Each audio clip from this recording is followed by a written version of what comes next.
হ্যাঁ, কত গঙ্গা মেলায় টাকা দিয়েছিলাম, আসল তো ভুলে যাও, এখনো সুদও দিলে না। আমি কি তোমাকে বলিনি রেডাপ্পা যে আমি পরের মাসে টাকা হ্যাঁ, ফেরত দেবো? তুমি প্রতি মাসে পরের মাসে দিচ্ছি করে যাও, আর আমি প্রত্যেকবার তোমার বাড়িতে এসে এভাবে ঘুরে ফিরে যেতে থাকি। ভালোই শিখেছো, নির্লজ্জ মানুষ। রেডাপ্পা চিৎকার করবে না, পুরো গ্রাম শুনছে। চিৎকার করছি যাতে সবাই শোনে, অন্তত তখন লজ্জা পেয়ে টাকাটা দেবে। ও একজন বিধবা, ওর সঙ্গে এভাবে কথা ও বলো বিধবা না। তাতে কি? বাড়িতে মোষের মতো একটা ছেলে রয়েছে, তো ও তো মানুষ নাকি? ওর হাত পা নেই?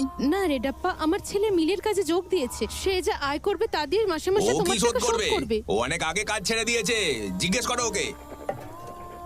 কি রে পুষ্পা, রেডাপ্পা কি সত্যি বলছে? তুই কি সত্যি মিলের কাজ ছেড়ে দিয়েছিস? কাজ না করলে আমরা খাবো কি? আমি তোকে কিছু জিজ্ঞেস করছি। শোনো পার্বতামা, আমি কাল সকালে আসবো, কাল আমার সব টাকা শোধ করে দেবে। আর না হলে এবার শুধু তোমার বাড়ির সামনে নয়, গোটা গ্রামের সামনে বলবো। জল খা, না ছেলে কথা শুনছে না মোষ।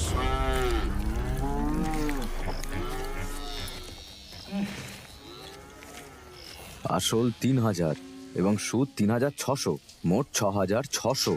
তোমার হিসেব মিটে গেছে, চলি। তোর হিসেব তো শালা সাল্টে গেল রে, কিন্তু আমার হিসেবটা কি তোমার হবে? হিসেব? কোন হিসেব? যখন ধার নিয়েছিলাম তখন গোটা গ্রামে গিয়ে জানিয়ে বেরিয়েছিলি, শোধ করে দিয়েছি, এখন যা প্রশংসা কর।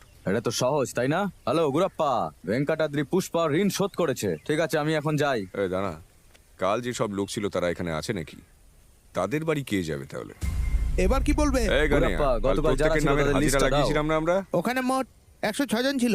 পাকালা রবি, চাল পাঠি, মোনাম্মা, আরে থামো। অর্থম। তুমি এখন কি আশা করছো আমি ওদের সবাইকে জানাবো? আমি করবো না।